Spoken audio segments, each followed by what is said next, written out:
The sky above the city of Midgar changed forever at 6 in the morning. It did not change because of the pollution or the smoke from the reactors. It changed because reality itself cracked open. The clouds burned away in a single second. They were replaced by a golden light that was brighter than the sun. This light did not bring warmth. It brought a heavy silence that fell over the entire planet. The giant metal plates that covered the slums vibrated. The steel groaned under a new weight. This was not a physical weight. It was a pressure on the mind. Every man, woman, and child in the city stopped moving.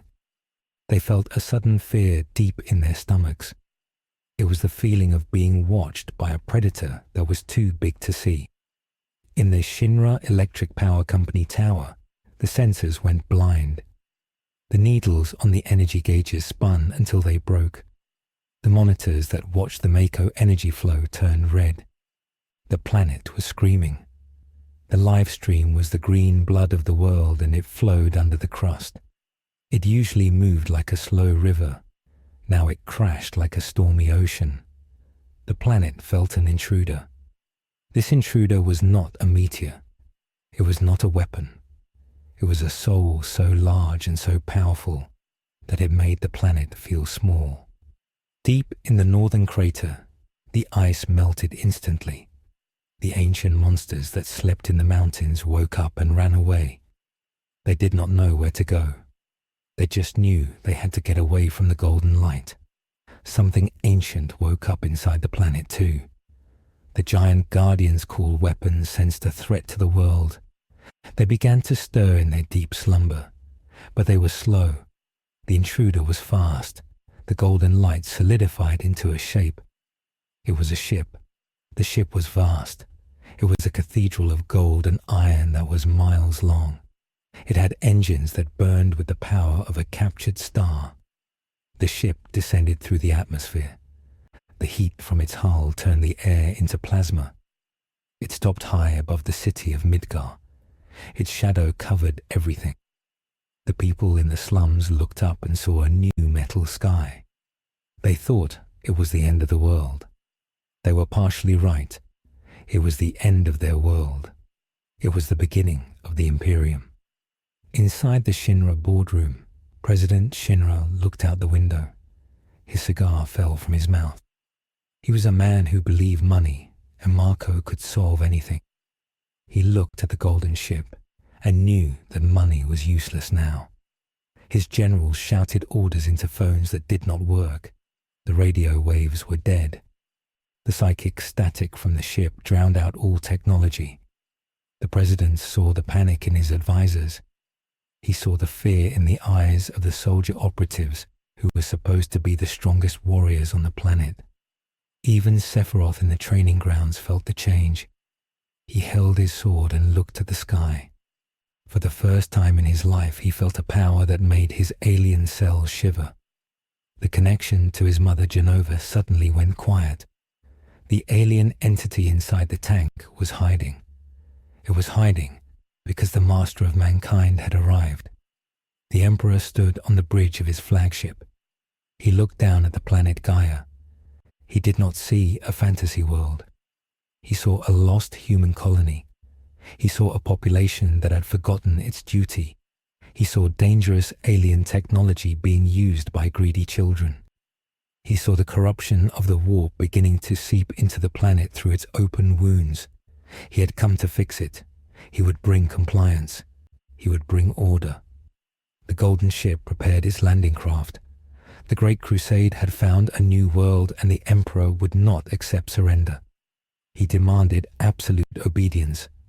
The time of the Shinra Company was over. The time of the Imperium had begun. The golden ship hung in the sky like a second sun. It was so large that it blocked the real sun. The city of Midgar was usually dark because of the smoke. Now it was dark because of the shadow of the ship. The people in the slums ran into their tin houses. They hid under tables. They did not know that a table would not save them. The ship did not attack with lasers or bombs. It attacked with pods. Thousands of black dots fell from the golden ship. They looked like rain made of iron. These were the drop pods. They fell through the air faster than sound. When they hit the ground, they made the earth shake. The shock waves knocked buildings down in the slums. The dust rose up like a wall. The first pods landed in the main plaza above the plate. They landed right in front of the Shinra headquarters. The metal doors of the pods blasted open. Smoke poured out. From the smoke came the giants. They were 8 feet tall. They wore armor made of thick ceramite plates. The armor was painted white with the symbol of a wolf on the shoulder. These were the lunar wolves. They were the best soldiers of the Emperor. They did not run. They walked with heavy steps. Each step cracked the pavement. They held guns that were as big as a normal man's torso. These were bolters. A bolter did not shoot a bullet. It shot a small rocket. The Shinra security troops stood in front of the building. They were dressed in blue uniforms. They held machine guns. They looked at the giants and they shook. The Shinra commander shouted an order to fire.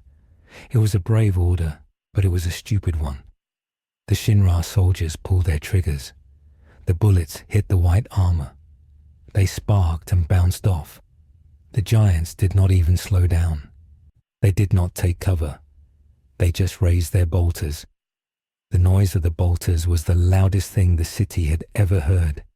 It sounded like thunder happening inside a room. The first volley of shots hit the Shinra line. The result was not a battle. It was a cleanup. The rockets hit the blue uniforms and exploded. Bodies turned into red mist. The Shinra barricade vanished in 3 seconds. The lunar wolves kept walking. They walked over the pieces of the defenders. They did not hate the Shinra troops. A man does not hate an ant when he steps on it. They just had a mission. The mission was to secure the landing zone for the Emperor. Inside the Shinra building, the alarms were screaming. The Turks were the secret agents of the company. They wore suits and they were fast. Tseng was the leader of the Turks. He watched the cameras. He saw his men dying. He saw that their weapons were useless. He picked up a phone. He called the only thing Shinra had left. He called Soldier. In the slums below, the chaos was different. A pod had crashed through the plate and landed in the Sector 7 slums. It crushed a bar. Dust covered the street. A group of rebels called Avalanche came out to see. Barrett Wallace had a gun on his arm. He was a big man, but the pod was bigger. Cloud Strife stood next to him. Cloud had a giant sword on his back. He had Mako energy in his eyes. He saw the door of the pod fly off. A single warrior stepped out. This warrior was not in white. He was in gold. He was a custodian. He was one of the Emperor's personal guards. He was taller than the Space Marines. His armor looked like art, but it was stronger than a tank. He held a spear that crackled with blue lightning. Barrett aimed his gun. He yelled at the giant. The custodian turned his head. He looked at Barrett. He looked at the gun arm. He did not see a threat. He saw a mutation. He saw technology grafted onto flesh. This was disgusting to him. Barrett fired. The bullets flew at the golden giant. The custodian moved faster than the eye could follow. He spun his spear. The blade of the spear hit the bullets in the air. The bullets fell to the ground cut in half. Cloud saw this. Cloud knew speed. He was a first-class soldier. But he had never seen speed like this. This was not just fast muscles. This was perfect math. The custodian stepped forward. He did not want to kill these civilians. His orders were to wait for the Emperor. But if they attacked, he would defend. Cloud pulled his sword. He shouted for Barrett to stop. Cloud knew they could not win. The giant stopped moving. He stood like a statue. He was waiting. He was waiting for a signal that only he could hear. The rebels backed away. They ran into the alleyways. They realized that their war against Shinra was now small. A new war had arrived from the stars. Back on the upper plate, the war was getting louder. The Shinra company had deployed its best weapons. Giant robots called guard scorpions walked out of the garage. They had lasers in their tails. They aimed at the lunar wolves. The lasers fired. The red beams hit the space marines. One marine took a hit to the chest. The armor turned black and melted a little. The marine grunted. He did not fall. He raised his bolter and shot the robot in its eye. The robot exploded, but there were many robots. And there were soldiers. The elevators opened and the first-class soldiers ran out. They moved fast. They used magic. Fire and ice flew from their hands. This was materia. The Space Marines had seen magic before. They called it the warp. They hated it. A Space Marine sergeant saw a soldier throw a fireball. The sergeant shouted a command. The squad switched their aim. They targeted the wizard. The soldier was fast. He dodged the bolter rounds. He jumped high in the air. He tried to land on the Marine with his sword. The Marine caught the sword with his hand. The metal of the gauntlet sparked against the steel. The Marine punched the soldier in the face. The helmet of the soldier broke. The man fell. He was strong, but the Marine was heavier. The Marine stepped on the soldier's chest. The rib cage broke. The magic died. The Shinra forces began to break. They had never fought an enemy that did not care about pain. They had never fought an enemy that had no fear. High above the battle, a different kind of ship landed. It was red and full of machines. It landed on top of Maker Reactor number 1. The door opened and the tech priests of Mars walked out. They wore red robes. They had metal arms and metal legs. They carried axes shaped like gears. They did not care about the shooting. They only cared about the reactor. They walked to the core. They looked at the green light of the Mako energy. They used their scanners. The scanners screamed. The tech priests spoke to each other in a language of static and clicks. They were confused. This energy was not plasma. It was not electricity. It was alive.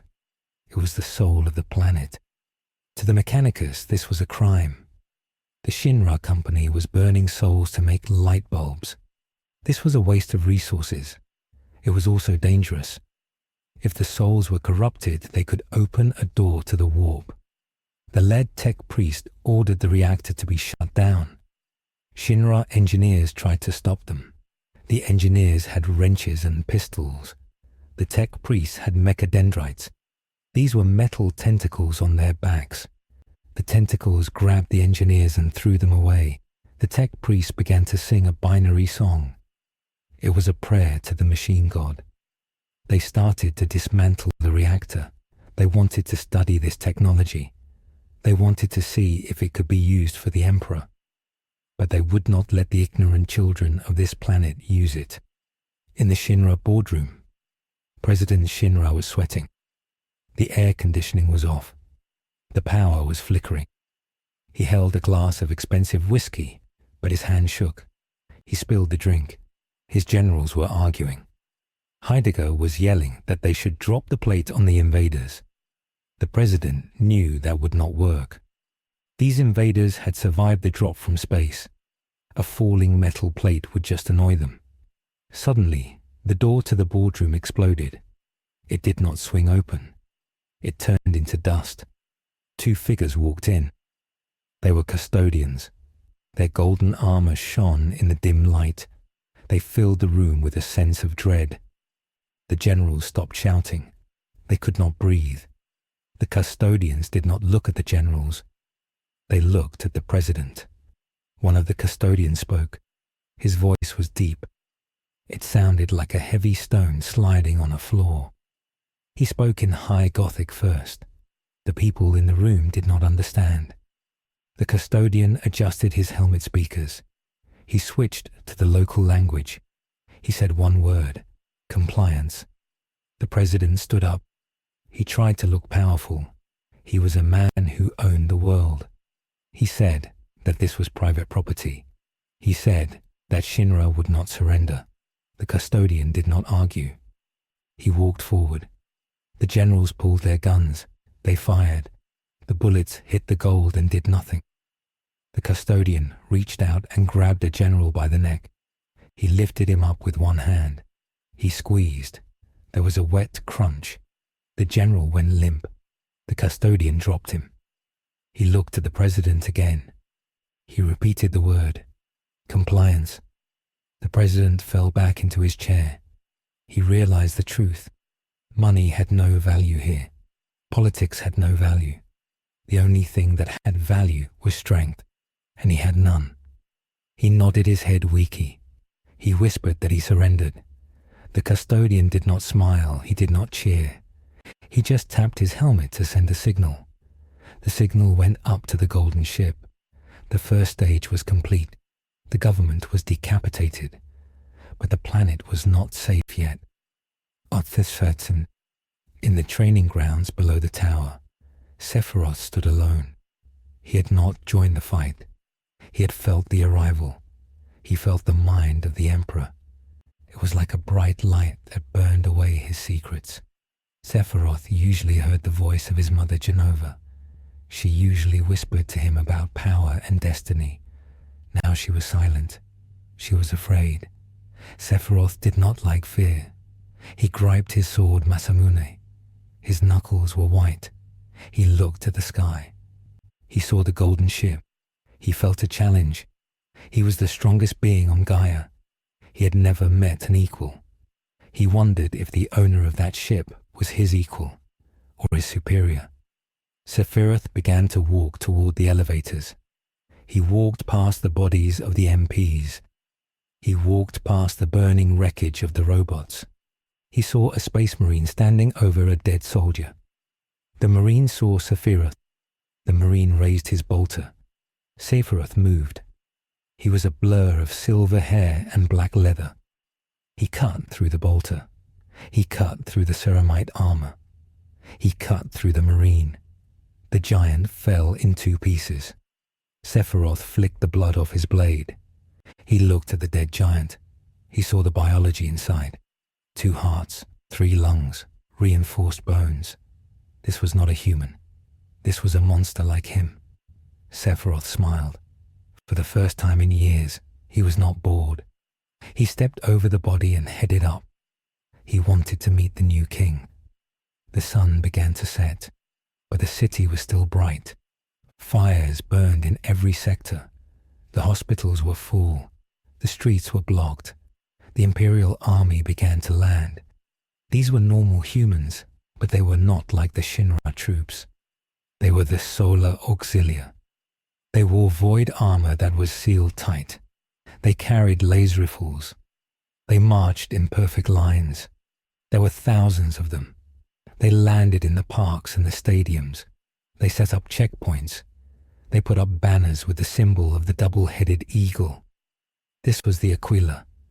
It meant that the Emperor saw the past and the future. The citizens of Midgar watched from their windows. They saw their police force destroyed. They saw their government surrender. They saw a new army take over. The logistics of the Imperium were slow but unstoppable. Giant cargo lifters dropped crates of rations. The rations were tasteless blocks of protein, but they were distributed to the hungry. The Imperium did not care about profit. It cared about efficiency. The people in the slums were confused. Shinra had starved them. These invaders killed the soldiers, but fed the poor. It was a strange logic. A mother in Sector 6 took a ration bar from a soldier in grey armor. She asked who they were. The soldier did not look at her face. He kept his eyes on the street. He said they were the servants of the throne. He said she was now a citizen of the Imperium. She did not know what that meant. She just knew her child could eat. Deep underground, the Lifestream was reacting. The planet was a living thing. It had an immune system. The weapons were fully awake now. They were giant monsters created to save the world. Diamond Weapon rose from the sea. It was as tall as a skyscraper. It had a cannon on its shoulder. It sensed the foreign matter in the sky, It sensed the golden ship. It started to walk toward Midgar. It crushed the forests as it walked. It did not care about the cities. It only cared about the intruder. The Emperor sensed this too. On the bridge of the Bucephalus, the Emperor sat on his command throne. He was not a god. He hated being called a god. He was a man. But he was the peak of humanity. His psychic mind scanned the globe. He felt the beasts rising. He felt the alien entity Genova hiding. He felt the souls of the dead swirling in the green liquid below the crust. He made a calculation. The planet was infected. The usage of souls for energy was a psychic hazard. It weakened the barrier between reality and the warp. If he let it continue, demons would pour into this world. He had to stop it. He had to stop the use of Mako. This would kill the economy of the planet. Millions would die of cold and hunger without the power plants. The Emperor accepted this cost. It was better for millions to die than for the species to fall to chaos. He gave a mental command to his fabricator general. The order was simple. Seize the reactors, shut them down, cap the flow. If the planet resisted, they would burn the infection out. The fabricator general was a high-ranking tech priest. He received the command. He was on the surface now. He stood in the main control room of the Shinra tower. He plugged his brain into the Shinra mainframe. He felt the primitive code of the local computers. It was easy to break. He took control of the power grid. Throughout Midgar, the lights flickered and died. The neon signs went dark. The hum of the reactors stopped. The city plunged into silence. The only light came from the fires of war and the golden glow of the ship above. The sudden darkness caused more panic. People screamed. Looting started in the shops. The Solar Auxilia moved to stop it. They used rifle butts and stun grenades. They imposed martial law. Anyone found on the street after dark was detained. The prisons filled up. The Imperium did not have lawyers. They had judges who made decisions in seconds. If a man stole bread, he was beaten. If a man attacked a soldier, he was executed. The bodies were left in the street as a warning. This was the imperial truth. Order was more important than freedom. In the Shinra science labs, a scientist named Hojo was hiding. He was a madman who loved experiments. He watched the data on his screens. He saw the biology of the Space Marines. He saw the power of the Custodes. He was not afraid. He was excited. He wanted to dissect them. He wanted to mix their DNA with Genova. He started to download his files to a portable drive. He had to escape. He knew the Imperium would kill him if they found his experiments. They would call it heresy. Hojo did not believe in heresy. He believed in science. He packed his samples. He took the cells of Sephiroth. He took the cells of the ancients. He opened a secret door in his lab. He moved into the tunnels. He would go to the northern crater. He would wait. He would see who was stronger, the alien from the sky or the alien from the stars. The first night of the occupation was long. The smoke from the battle mixed with the smoke from the shut-down reactors. The air was thick and tasted like copper. In the center of the city, the Space Marines built a fortress. They used prefabricated walls dropped from orbit. They built a wall around the Shinra Tower. They turned the corporate headquarters into a planetary governor's palace. They took down the Shinra flag. They raised the banner of the Imperium. It was a black flag with a golden lightning bolt and an eagle. It snapped in the wind. Inside the tower, the Emperor teleported down. He did not take a shuttle. He appeared in a flash of light in the president's office. The room was cleaned of bodies, but the smell of blood was still there. Valdor, the captain general of the Custodes, was waiting for him. Valdor bowed. The Emperor walked to the window. He looked out at the dark city. He saw the fires. He saw the fear. He felt no joy. This was just another rock in the void. another group of humans who had lost their way. "Report," the Emperor said. His voice was not loud, but it vibrated in the glass of the window. "The capital is secured," Valdor said. "The local military has surrendered. The leader is in custody. We have identified multiple Xenos threats on the planet. There is a biological entity of unknown origin, and there are giant biomechanical constructs approaching from the ocean. The weapons," the Emperor said. He knew their name because he had pulled it from the minds of the people. "They are the planet's defense mechanism. They view us as a virus." "Shall we deploy the Titans?" Valdor asked. "No," the Emperor said. "Save the Titans for the warp entity. The legions can handle the beasts. Tell the Primarch of the Lunar Wolves to mobilize. He enjoys hunting big game." The Emperor turned from the window. He looked at the map of the planet on the wall. It showed the locations of the reactors. "This world is bleeding," the Emperor said. "They are burning their own ancestors for fuel. It ends today. Destroy the reactors, all of them, even if the city freezes." Valdor nodded. "It will be done." The order went out. In the reactors, the tech priests placed charges. They did not use bombs. They used melter charges that burned through metal and rock. They placed them on the core housings. The countdown began. In the slums, the people felt the ground vibrate again. They looked at the reactors that loomed over their homes. They saw the structures glowing white hot. Then the structures collapsed. The reactors imploded. The pipes burst. The Mako flow was cut. The lights of Midgar went out for good. The era of electric power was paused. The era of survival began. Far away in the town of Nibelheim, a young woman named Tifa Lockhart looked at the stars. She was not in Midgar. She did not see the battle, but she felt the change. The Lifestream whispered to her. It was crying. She saw a shooting star in the sky. It was a drop pod landing in the mountains. The Imperium was spreading. They were securing the whole planet. They were coming for the Nibelheim reactor too. Tifa went inside and locked her door. She checked her gloves. She did not know who was coming, but she knew she would have to fight. The arrival was complete. The head of the snake was cut off. Shinra was broken, but the body of the snake was still thrashing. The weapons were coming. Sephiroth was climbing the tower, and the people of Gaia were waking up to a cold, dark dawn under the banner of the eagle. The shock was wearing off. The pain was beginning, and with the pain came the anger. The resistance was not dead. It was just changing shape.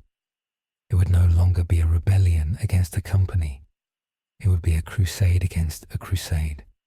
The darkness in Midgar was absolute. The artificial sun lamps that used to light up the underside of the plate were cold. The neon signs that sold pizza and materia were dead. The only light came from the fires in barrels where the poor tried to stay warm. The temperature dropped fast. Without the Mako reactors pumping heat, the metal city became a refrigerator. In the Sector 7 slums, Cloud Strife sat on a crate. He cleaned his buster sword with a rag. The steel was cold to the touch. Tifa Lockhart paced back and forth in the Seventh Heaven bar. The bar was full of people, but it was quiet. No one was drinking. They were waiting. They were listening to the heavy boots marching on the dirt roads outside. The Solar Auxilia had established a curfew. Anyone outside after the designated hour was considered a rebel. The punishment was summary execution. Cloud looked at the door. He felt useless. He was a mercenary. He was used to fighting Shinra troops who were scared and poorly trained. These new soldiers were different. They did not talk. They did not hesitate. They worked like machines. Earlier that day, Cloud had seen a squad of them break down a door. They dragged out a man who was hiding Mako crystals. They did not arrest him. They shot him in the street and burned the crystals with a flamethrower. They called it purging the taint. Cloud knew he could kill 10 of them, maybe 20, but there were thousands, and behind them were the giants in white armor. Barrett Wallace came down the stairs. He looked smaller without his gun arm. He had covered it with a heavy cloth to hide it. He sat down heavily. He told them the news. The trains were stopped. The tunnels were sealed. The Imperium had cut the city into isolated zones. They were trapping the population like rats. Barrett slammed his fist on the table. He whispered that they had to do something. Cloud shook his head. He said that attacking now was suicide. He had seen the custodian. He knew the gap in power. They needed to understand the enemy first. High above on the upper plate, the wind howled through the empty streets. The rich citizens of Midgar were learning a hard lesson. Money could not buy warmth. The heating systems in the skyscrapers were electric. The electricity was gone. The imperial governor had issued a decree. All resources were now property of the throne. Ration distribution centers were set up in the plazas. Bankers stood in line next to janitors. They held out plastic bowls for a scoop of nutrient paste. The paste was grey and tasted like chemicals. It was recycled biomass. It kept them alive, but it gave them no pleasure. Horus Lupercal stood on the edge of the incomplete highway. He was the primarch of the lunar wolves. He was a demigod of war. He was 10 feet tall and wore armor that was a masterpiece of black and gold. He looked out at the wasteland surrounding the city. His eyesight was far superior to a human. He could see for miles in the dark. He saw the dust swirling in the Badlands. He smelled the ozone in the air. He was bored. The taking of the city had been too easy. The local defenders were children playing with toys. He wanted a real fight. He wanted something that could bleed him. His wish was granted by the earth itself. The ground began to tremble. It was a rhythmic shaking. Boom, boom, boom. It was the sound of footsteps that weighed thousands of tons. In the distance, a shape rose from the ocean. It was Diamond Weapon. The monster was colossal. It stood taller than the plate of Midgar. Its skin was white armor that looked like bone. Its shoulders opened up to reveal glowing blue orifices. It was a walking artillery battery. It had come to destroy the invaders. The sirens in the Imperial bases began to scream. They were not the wailing sirens of Shinra. They were low mechanical war horns that vibrated in the chest. Horus smiled. He tapped the vox bead in his ear. He ordered the heavy support squads to the wall. He ordered the predator tanks to the perimeter. He told his captains to hold their fire until he gave the word. He wanted the beast to get close. He wanted to look it in the eye. Diamond Weapon walked out of the water and onto the dry land. It crushed the rocks under its feet. It looked at the city of Midgar. It sensed the cluster of life and the alien presence. It opened its mouth. A ball of energy began to gather. It was a mana beam. It was pure magical energy. On the wall, the Space Marine Devastators adjusted their aim. They carried las cannons. These were weapons that shot focused beams of light hotter than the sun. They locked onto the monster. Horus raised his hand. The energy in Diamond Weapon's mouth grew brighter. Horus dropped his hand. Fire. 50 las cannons fired at once. The night turned into day. The beams of light crossed the distance in an instant. They hit the chest of the weapon. The impact was silent for a second, and then the sound hit. It was a crack like the sky breaking. The white armor of the weapon burned. Chunks of biomatter flew off. The monster roared. It was a sound that shattered windows in the slums miles away. The attack hurt it, but did not kill it. The beast was resilient. It fired its mana beam. The blue energy swept across the defensive line. The blast hit a section of the wall. Concrete vaporized. A squad of solar auxilia was erased from existence. A predator tank was flipped over and melted into slag. Horus did not flinch. He watched the enemy. He analyzed its biology. He saw that the armor was thickest on the chest, but thinner at the joints. He saw that it was slow. He ordered the Vindicator siege tanks to move up. These tanks had massive cannons that fired demolition shells. The Vindicators rolled forward. Their tracks ground the pavement. They fired. The shells were the size of oil drums. They hit the legs of Diamond Weapon. Explosions blossomed like red flowers. The monster stumbled. Its knee buckled. It fell forward. It caught itself with its long arms. It was angry now. It started to run on all fours toward the city. It was like a rabid dog the size of a mountain. Horus laughed. He drew his weapon. It was a mace called Worldbreaker. It was a power maul that could crack the hull of a starship. He activated his teleport Homer. He vanished in a flash of light. He reappeared on the ground directly in front of the charging monster. He looked like a toy soldier next to the beast. Diamond Weapon saw the tiny golden figure. It raised a massive claw to crush him. Horus waited. The claw came down. It cast a shadow over him. At the last second, Horus moved. He did not jump away. He jumped up. He used his jump pack. The engines on his back flared. He rocketed into the air. He flew toward the face of the monster. He swung Worldbreaker. The mace hit the jaw of Diamond Weapon. The impact created a shockwave that blew the dust away for 100 yards. The jawbone of the monster shattered. Teeth the size of cars fell out. The monster reared back, stunned. Horus landed on the monster's shoulder. He was a flea killing a dog. He smashed his mace into the shoulder joint. He broke the bone. The arm went limp. The Space Marines on the wall cheered. They began to pour fire into the beast. Bolter rounds exploded against its skin. Missiles hit its eyes.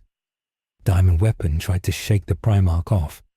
It thrashed and screamed. Horus held on with magnetic boots. He found a soft spot in the neck. He drove his mace down. He activated the power field. The head of the mace burned through the flesh and severed the spinal cord. The light in Diamond Weapon's eyes went out. The giant body went stiff. It toppled over. It hit the ground with a force that registered as an earthquake in every sector of the city. A cloud of dust rose up and covered the stars. Horus stood on the corpse of the god monster. He raised his mace. He had killed the planet's defender in less than 5 minutes. He signaled the cleanup crews. He wanted the carcass studied. He wanted to know if there were more. Inside the Shinra tower, the battle was psychological. Sephiroth had reached the 69th floor. He had walked up the stairs because the elevators were off. He was not out of breath. He was calm. He held his sword Masamune loosely in his hand. He had killed 3 squads of Solar Auxilia on the way up. They had tried to stop him with laser guns. He had walked through the beams. His body was durable. His speed was supernatural. He reached the door to the president's office. He expected to find Shinra. Instead, he found a golden door. The Imperium had already remodeled. He pushed the door open. Inside the room was changed. The furniture was gone. In the center of the room stood a man in gold armor. It was not the Emperor. It was Constantin Valdor, the Captain General of the Custodes. Valdor looked at Sephiroth. His helmet was off. His face was like a statue of a stern philosopher. He held his guardian spear. "You are the genetic anomaly," Valdor stated. It was not a question. "I am the chosen one," Sephiroth replied. His voice was smooth. "I have come to reclaim this planet from the usurpers." "You are a mistake," Valdor said. "Your DNA is corrupted by Xena's strain. You are a violation of the human form." Sephiroth narrowed his eyes. He did not like being insulted. He dashed forward. He moved faster than sound. He thrust his long sword at Valdor's throat. Valdor parried. The spear met the sword. Sparks flew. The sound was a high-pitched ring. Sephiroth was surprised. No one had ever blocked him so easily. He attacked again. A flurry of strikes. High, low, left, right. He was a storm of steel. Valdor blocked every single one. The custodian did not look strained. He looked like he was working on a math problem. "Your technique is flawed," Valdor said calmly, while blocking a strike that would have cut a tank in half. "You rely on your biological advantages. You lack discipline." Sephiroth growled. He summoned his magic. He called upon the fire materia.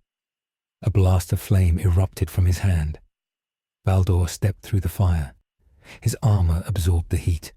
He spun his spear and struck Sephiroth in the chest. The impact broke Sephiroth's ribs. The soldier flew backward and hit the wall. He slid down. He coughed blood. He was shocked. He had never felt pain like this. Before he could stand, the air in the room grew heavy. It became hard to breathe. The golden light intensified. The Emperor of Mankind walked in from the balcony. He did not wear a helmet. He had long, dark hair and eyes that held the history of the galaxy. He did not look at Valdor. He looked at Sephiroth. Sephiroth tried to stand. He wanted to fight. He tried to summon the meteor. He reached out with his mind to the black materia, but his mind hit a wall. The Emperor was blocking him. The Emperor was not using a spell. He was simply existing. His psychic presence was so massive that it drowned out Sephiroth's connection to the planet. "Kneel," the Emperor said. It was not a command. It was a fact. Sephiroth's legs gave out. He fell to his knees. He tried to resist. He tried to think about his mother Genova. "The creature you call mother is a parasite," the Emperor said. His voice echoed in Sephiroth's skull. "It is a Xenos predator that feeds on planetary life forces. You are its puppet." "I am a god," Sephiroth screamed. He tried to lift his sword. The Emperor looked at the sword. The steel shattered. Masamune broke into 1,000 pieces. Sephiroth stared at the handle in his hand. "You are a tool," the Emperor said. "A biological weapon made by ignorant children. You have potential, but you are broken." The Emperor gestured to Valdor. "Take him to the apothecarian. Extract the Xenos cells. Burn the corruption out of his genetic code. If he survives, he may serve in the legions. If he dies, he was too weak." Valdor grabbed Sephiroth by the hair. He dragged the fallen angel out of the room. Sephiroth did not scream. He was in shock. His entire worldview had collapsed. He was not the hero. He was not the villain. He was just a specimen. Far below in the Mako reactor number 5, the Mechanicus was busy. The reactor was shut down, but the core was still open. Magos Biologis Archon stood on the walkway. He lowered a sensor probe into the Lifestream. The green liquid swirled. It was glowing. The probe sent data back to his datapad. The Magos made a sound of disgust. "Confirm analysis," he said in binary. "Analysis confirmed," his subordinate replied. "The liquid is composed of dissolved psychic energy. It is a soup of souls." "Abomination," Archon said. "The planet is a necromantic engine. It recycles the dead to feed the living. This is a violation of the imperial truth." The Lifestream reacted to the probe. A shape formed in the liquid. It was a spirit. It looked like a ghost. It reached out with a spectral hand to touch the machine. The Magos did not panic. He activated a Geller field generator. It was a small device used on ships to ward off daemons. The field expanded. The ghost screamed and dissolved.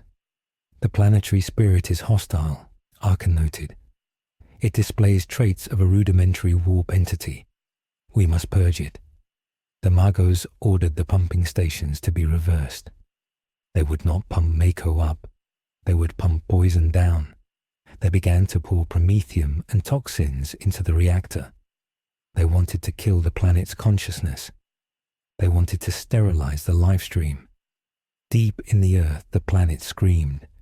It was a psychic scream that only sensitive people could hear.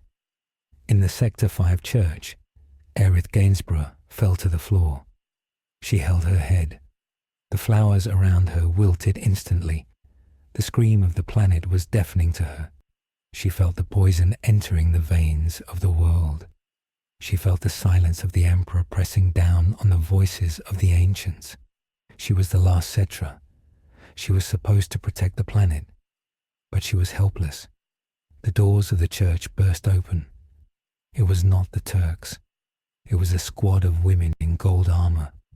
They had no faces, just blank masks. They carried bolters. These were the Sisters of Silence. They were blanks. They had no souls. Their presence cut Aerith off from the Lifestream completely. She felt empty. She felt alone. The leader of the sisters pointed at Aerith. She made a sign language gesture. Capture. Priority Alpha. They moved in. Aerith tried to run. She tripped on the dead flowers. The sisters grabbed her. They did not hurt her. They shackled her hands with dampening cuffs. They dragged her out of the church. They did not want to kill her. The Emperor wanted the last ancient. He wanted to know the secrets of the planet's history. He would unlock her mind, layer by layer. Back in the slums, the death of Diamond Weapon had changed everything. The people had seen the monster die. They had seen the power of the Imperium. Fear was replaced by awe. The Shinra propaganda said the weapons were unstoppable. The Imperium killed one in minutes. People began to talk. Maybe these invaders were better. Maybe they could protect them. But the hunger remained. The cold remained. Cloud Strife watched the sky. He saw the smoke rising from the reactor. He saw the transports carrying Sephiroth and Aerith away. He didn't know they were captured yet, but he felt a disturbance. Tifa walked up to him. "The water filters are off," she said. "The water is tasting funny, like oil." "They're poisoning the ground," Cloud said. He realized the strategy. The Imperium was not just conquering the people. They were conquering the planet itself. They were killing the Lifestream to make sure it couldn't fight back. "We have to stop them," Tifa said. "We can't fight them head on," Cloud repeated. "We need allies." "Who?" Tifa asked. "Shinra is gone. The weapons are dying." "There are others," Cloud said. "The Wutai Nation, the rebels in Cosmo Canyon. We have to leave Midgar." "How?" Tifa asked.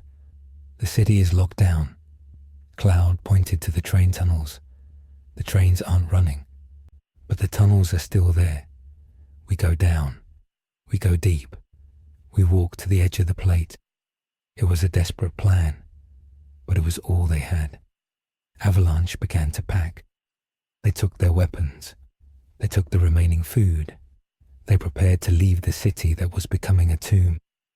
As they packed, Barrett looked at his daughter Marlene.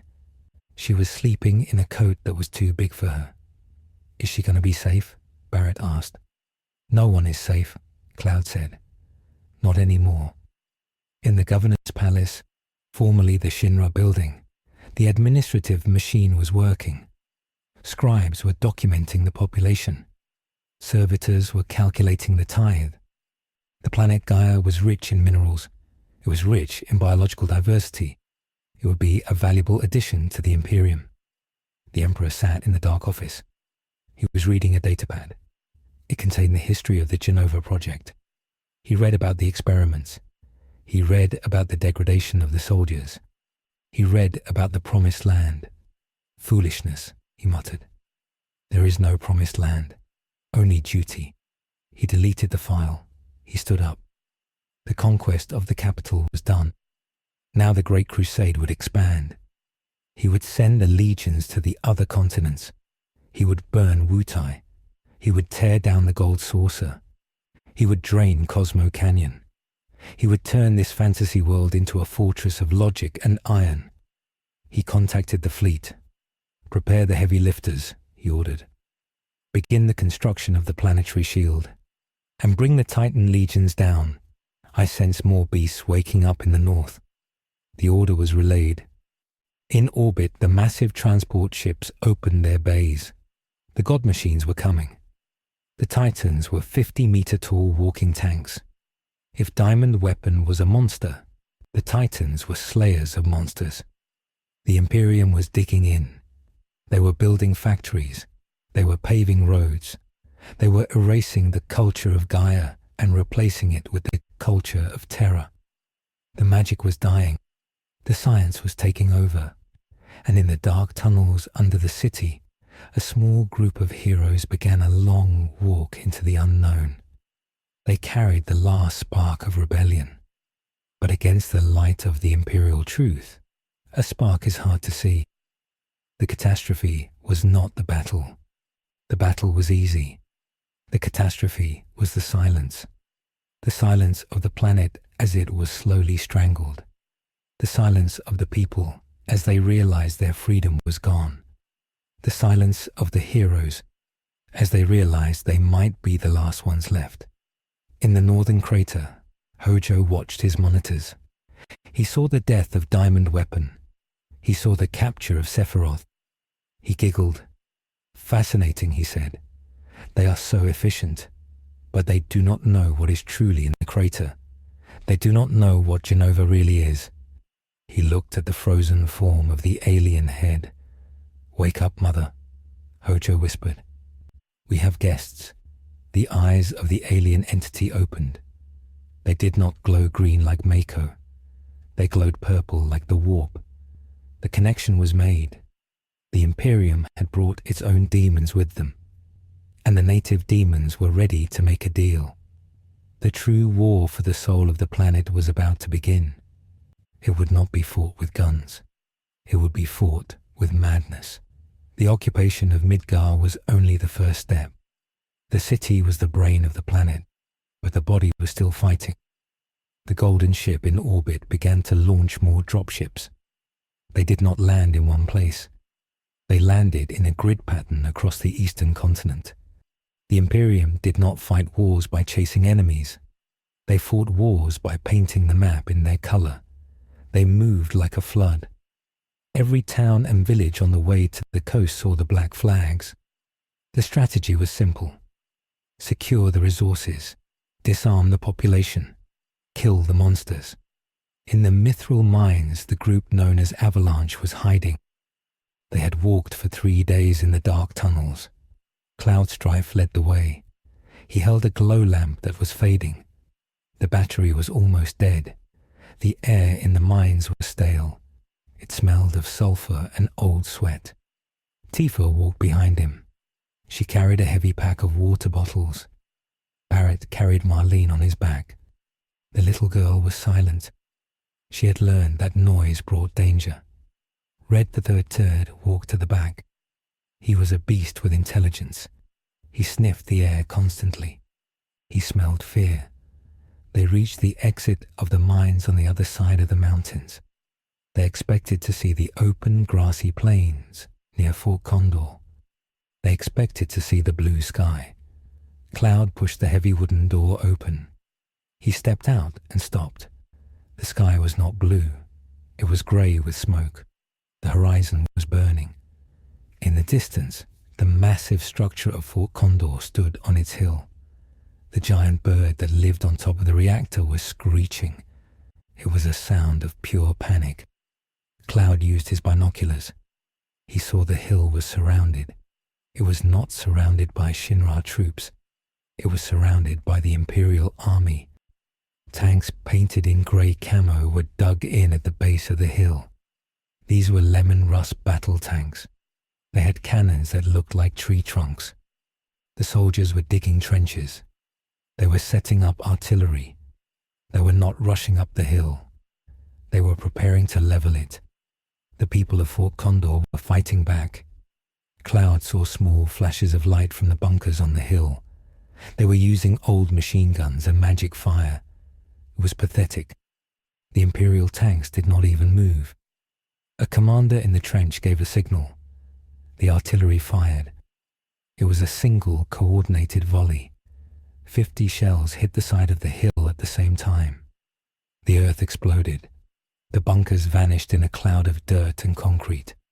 The side of the hill collapsed. The path up to the reactor was gone. The giant condor took flight. It was trying to protect its egg.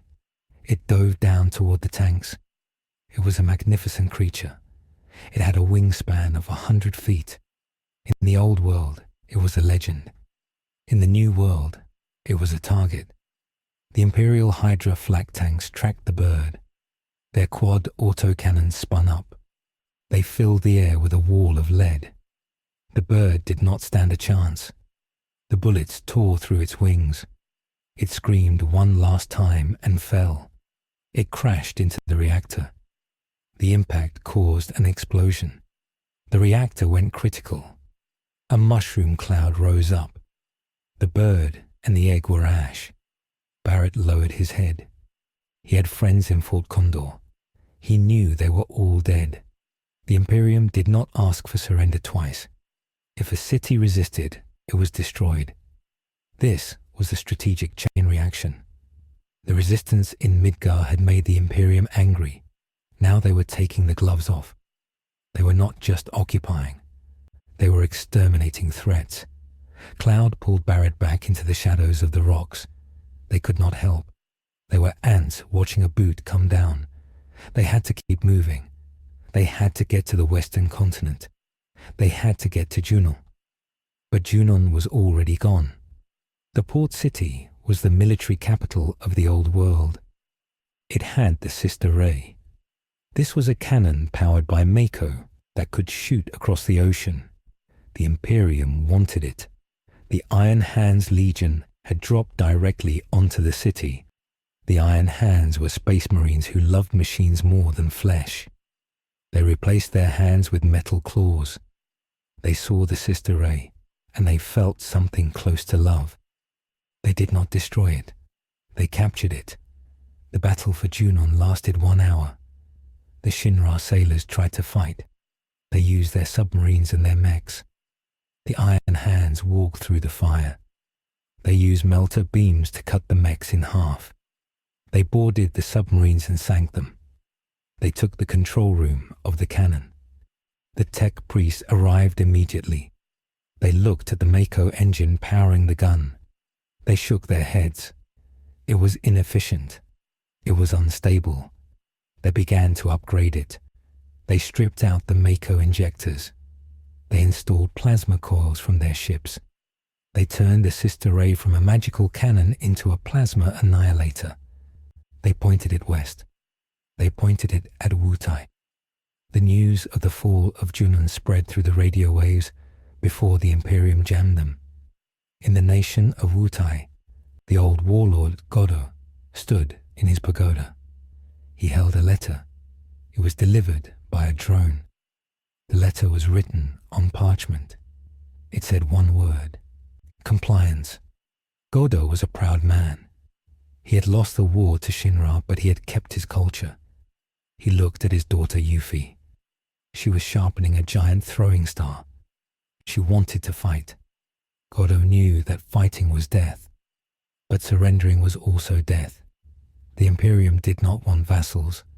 They wanted total control. They wanted to ban the old gods. They wanted to ban the materia. Godo made a choice. He would fight. He mobilized the ninja clans. He called upon the Leviathan spirit. He thought his magic and speed would save him. He was wrong. The Imperium did not send soldiers to Wutai. They sent the god machines. The ocean near Wutai began to boil. Steam rose up in thick clouds. Giant shapes walked out of the deep water. They were the Titans. These were the Warhounds and the Reavers. They were 50 feet tall. They walked on 2 legs. They had void shields that shimmered around them. The Wutai ninjas threw their shuriken. They used their lightning scrolls. The magic hit the void shields and vanished. The Titans did not stop. They blared their war horns. The sound was so loud it made people's ears bleed. A warhound titan named Canis Rex turned its Vulcan mega bolter toward the pagoda. The gun fired hundreds of rounds a second. The wooden tower disintegrated. It turned into splinters. Gordo ran out of the burning building. He summoned Leviathan. A giant water dragon rose from the bay. It was a powerful summon. It spat a tidal wave at the Titan. The Titan pilot was not impressed. He activated his plasma blast gun. He fired a sun-hot ball of energy at the water dragon. The plasma hit the magical beast. The water vaporized instantly. The dragon screamed and turned into steam. The summon was broken. The Titan stepped onto the shore. It crushed the houses under its feet. It walked through the city of Wutai. It did not hunt individuals. It just walked. Its path was a line of total destruction. Wutai was not conquered. It was erased. The survivors fled into the mountains. Yuffie dragged her injured father into a cave. She cried. She had lost her home in a single afternoon. This was the price of resistance. Across the ocean at Cosmo Canyon, the situation was different. This was a place of study. It was a place of science and spirit. Bugenhagen floated on his green ball of energy. He watched the red dust kick up on the road. A convoy of rhino transport stopped to the gate. The ram dropped. A tech priest Dominus rolled out. He had 4 mechanical legs and a face made of sensors. He was accompanied by a squad of Skitari Rangers. These were cyborg soldiers in red robes. Bugenhagen floated down to meet them. He tried to be diplomatic. He welcomed them to the observatory. He offered to share his knowledge of the planet. The tech priest scanned him. "Identify," the tech priest said. "You are using unsanctioned anti-gravity technology." "It is the wisdom of the planet," Bugenhagen said. "It is the study of the Lifestream." "The Lifestream is a warp anomaly," the tech priest stated. "Your study is heresy. You are communing with demons." Bugenhagen tried to explain. He talked about the cycle of souls. He talked about the cries of the planet. The tech priest did not listen. He raised a data spike. He stabbed it into the computer console of the observatory. He began to purge the data. "This information is corrupted," the tech priest said. "It contradicts the imperial truth. The planet is a rock. It has no voice. To believe it has a voice is madness." The Skitari began to burn the books. They threw the ancient scrolls into a pile and set them on fire. Red Thirteur's grandfather was watching from the shadows. He growled. He attacked the Skitari. The cyborg soldier turned and shot the beast in the head with a radium pistol. The beast fell dead. Bugenhagen gasped. He tried to use his magic. The tech priest used a jamming field. The magic failed. "This site is condemned," the tech priest said. "It will be dismantled. The minerals in the canyon are required for the war effort." They placed charges on the observatory. Bugenhagen was dragged away in chains. He was taken to a re-education camp. The candle of knowledge in Cosmo Canyon was blown out. The canyon became a strip mine. In the deep ocean, the chain reaction reached its peak. The poisoning of the Lifestream had worked too well. The planet was dying. But a dying animal fights the hardest. The emerald weapon woke up. This was the strongest of the planet's guardians. It was hidden in the darkest trench. It felt the death of the water. It felt the oil and the toxins. It rose to the surface. It was a leviathan of green metal and magic. It was larger than a city block. It had 4 eyes that glowed with hatred. It surfaced near the Imperial fleet that was blockading the western continent. The fleet was made of frigates and cruisers. They were void ships designed for space, but they floated in the atmosphere. Emerald weapon attacked. It fired an emerald beam. The beam was a torrent of compressed water and magic. It hit a Sword-class frigate. The ship's void shields flared and failed. The beam cut the ship in half. The massive vessel fell into the ocean. The impact created a tsunami. The admiral of the fleet was furious. He ordered all ships to fire. Macro cannons and lance batteries opened up. The ocean turned into a cauldron of fire. The shots hit Emerald Weapon. They blasted chunks off its armor. But the weapon healed. It drew power from the ocean itself. It grew new armor in seconds. It was adapting. This was the danger the Emperor had foreseen. The planet was evolving to fight the infection. The Emperor was monitoring the battle from Midgar. He saw the tactical display. He saw that the conventional fleet was losing. He made a cold decision. He authorized the use of a cyclonic torpedo. This was a weapon used for exterminatus. Usually, it destroyed a whole planet. But he dialed the yield down. He wanted a tactical strike. A bomber flew high above the cloud layer. It dropped a single bomb. The bomb fell toward the ocean. It hit Emerald Weapon directly. The explosion was not fire. It was a tear in reality. It created a vortex that sucked everything in. The ocean water, the air, and the monster were pulled into a singularity. Emerald Weapon tried to swim away, but gravity was absolute. The monster was crushed into a ball the size of a fist. Then it vanished. The implosion left a hole in the ocean that took minutes to fill back up. The shockwave flattened the coastal forest for 50 miles. The planet had played its ace, and the Imperium had trumped it with physics. While the physical war raged, the spiritual war was getting worse. In the cells beneath the governor's palace, Aerith Gainsborough was sitting in a chair. She was not tortured. The Imperium did not need to torture her to get information. They used psychers. An Imperial astropath sat across from her. He was blind and frail. He reached into her mind. He navigated her memories like a library. He saw the history of the Cetra. He saw the location of the Promised Land. He saw the white materia in her hair. He reported to Valdor. The subject connects to a planetary network, the astropath said. It is a webway made of souls. It is infected with a Xenos virus. Genova, Valdor said. Yes, the astropath said. The girl is the key to locking the network. If we break her connection, the planet will go silent. The monsters will stop spawning. Do it, Valdor ordered. The astropath pushed harder. He built a psychic wall in Aerith's mind. He bricked up the door to the Lifestream. Aerith screamed. She felt her heritage being amputated. She cried out for Cloud. She cried out for her mother. Then she went silent. Her eyes became dull. She was still alive, but she was no longer an ancient. She was just a human. The planet had lost its voice. In the Apothecarian, Sephiroth was strapped to a metal table. He was awake. Space Marine apothecaries were working on him. They were not healing him. They were purifying him. They had identified the Genova cells as a Xanos parasite. They were cutting them out. They drained his blood and replaced it with synthetic hemoglobin. They drilled into his bones and scraped out the alien marrow. Sephiroth felt every cut. He did not scream. He used the pain. He focused on it. He realized that the Emperor was right.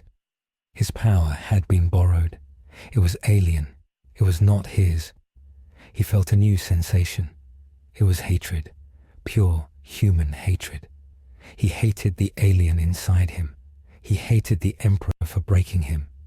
He decided he would survive. He would become the perfect soldier they wanted.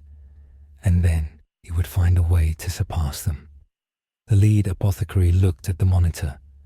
The subject is stabilizing, he said. The Xenos strain is 99% removed.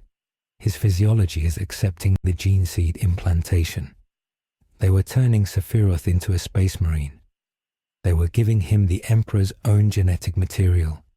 He would be a hybrid, a monster of Gaia mixed with a monster of Terra. A dark angel was being born in the laboratory. Deep in the northern crater, Hojo was laughing. He was watching the chaos on his portable screens. He saw the destruction of the weapons. He saw the poisoning of the world. He turned to the frozen form of Genova. "They are arrogant," Hojo said. "They think they can kill a virus with a hammer. They do not understand. The virus changes." The purple light in Genova's eyes grew brighter. The barrier between the physical world and the warp was thinning.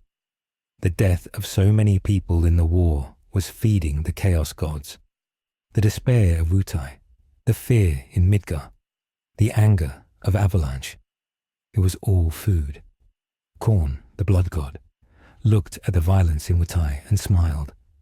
Nurgle, the plague god, looked at the poison Lifestream and stirred his cauldron. Tzeentch, the changer of ways, looked at Hojo's schemes and whispered a new formula into his ear. Slaanesh, the prince of pleasure, looked at the obsession of Sephiroth and felt a hunger. The Imperium had brought order, but they had also brought the attention of their eternal enemy. The shadows in the crater began to move. They detached themselves from the walls. They were not normal shadows. They were daemons, small ones at first. Nurglings played in the toxic sludge. Bloodletters sharpened their swords on the ice. Hojo did not run. He was a scientist. He saw a new variable. "Magnificent," he whispered. "A new energy source. Infinite mutation." He injected himself with the Genova cells, but he mixed them with the purple ooze that was leaking from the air. His body began to twist. His lab coat tore. His skin turned into armor. He was becoming the first heretic of Gaia. He was opening the gate. Back in the tunnel, Avalanche stopped to rest. They were under the ocean now. The underwater tunnel to the western continent was long and dark. Cloud sat against the wall. He felt sick. His Mako eyes were dim. He felt the loss of Aerith, even though he didn't know what happened. "Something is wrong," Cloud said. "The voices are gone. The planet isn't talking anymore." Tifa handed him a bottle of water. "We have to keep going," she said. "We have to find a way to fight back." "How?" Cloud asked. "They killed the weapons. They took the cities. They blocked the magic." "We find their weakness," Barrett said. He was cleaning his gun arm. "Every machine has a weak point, even that golden ship." "We need a ship," Cloud said. "We need the high wind." "Sid," Tifa said. "He's in Rocket Town, if he's still alive." "That's our target," Cloud said. He stood up. He looked tired, but his eyes were hard. "We get to Rocket Town. We steal the airship. We fly to the northern crater. That's where this ends. I can feel it. Sephiroth is there, or something worse." They did not know that Rocket Town was already an Imperial shipyard. They did not know that Sid Highwind was currently working at gunpoint to retrofit his rocket into a missile. They did not know that they were walking into a trap. The fantasy was dead. The forests were burning. The magic was silenced. The map was unified under the Aquila. But in the silence, a new sound was growing. It was the laughter of thirsting gods. The Imperium had won the physical war. Now they had to fight the war for reality itself. The chain reaction was complete. The planet Gaia was no longer a separate world. It was a battlefield in the eternal war of the 41st millennium. The peace was on the board. The game had truly begun. The town formerly known as Rocket Town was no longer a quiet place for dreamers. It had been reclassified as Imperial Manufactorum District Delta 9. The famous leaning rocket that Sid Highwind had built was gone. It had been dismantled for scrap metal. In its place stood a silo. Inside the silo was a vortex missile. This was a weapon designed to destroy reality in a localized area. The Imperium was preparing for the worst. The tech priests of Mars swarmed over the metal platforms. They wore red robes that were stained with oil. They did not speak to the human workers. They only issued binary commands through speakers. Work faster, pray harder. The quota must be met. Siddur Highwind stood on a catwalk high above the engine assembly. He wore a grey jumpsuit with a barcode on his neck. He held a wrench. He was smoking a cigarette, but he had to hide it. Tobacco was a controlled substance. CID was angry. He was a pilot and an engineer. He was not a slave, but the Imperium had given him a choice: work for them or be turned into a servitor. CID had seen a servitor. It was a lobotomized human with a robot brain. He chose to work, but every bolt he tightened made him hate them more. He looked at the engine he was building. It was not for space travel. It was for atmospheric dominance. It was an engine for a Thunderhawk gunship. It was ugly. It was efficient. It had no soul. A tech priest floated by on anti-gravity suspensors. He stopped near Sid. The machine parts of the priest clicked. He pointed a metal finger at the engine.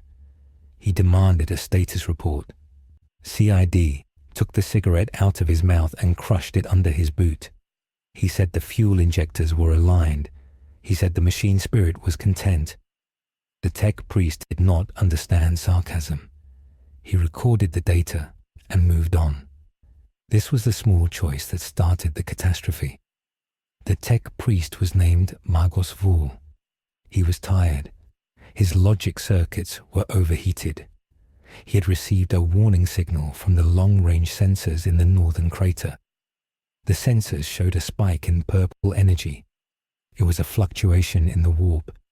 Standard protocol required him to alert the Inquisition, but if he did that, they would shut down the factory for an inspection.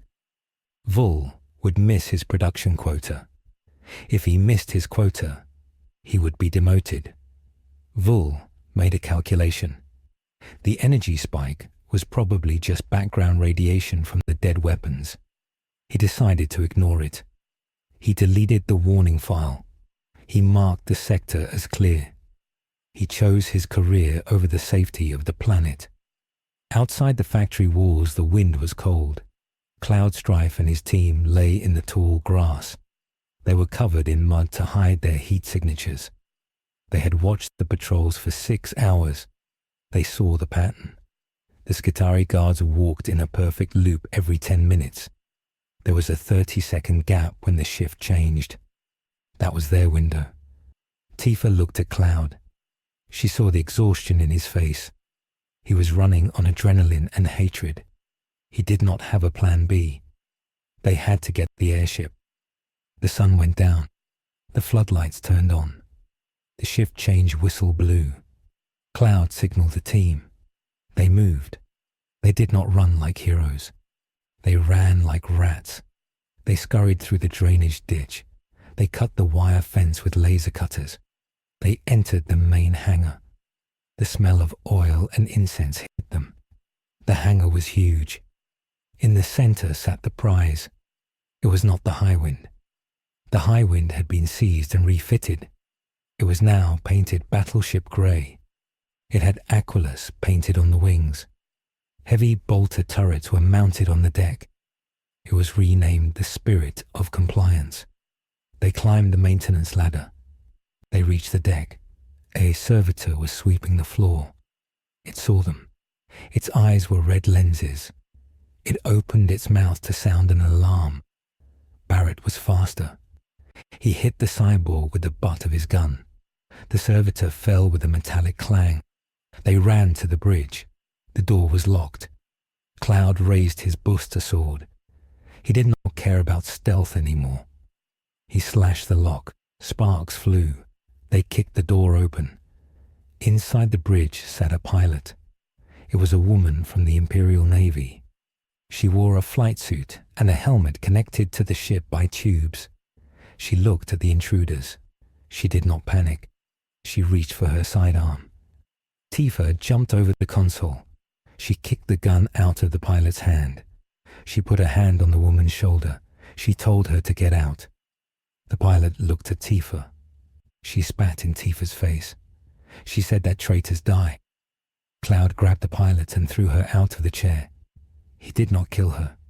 He just shoved her toward the door. She ran out to get help.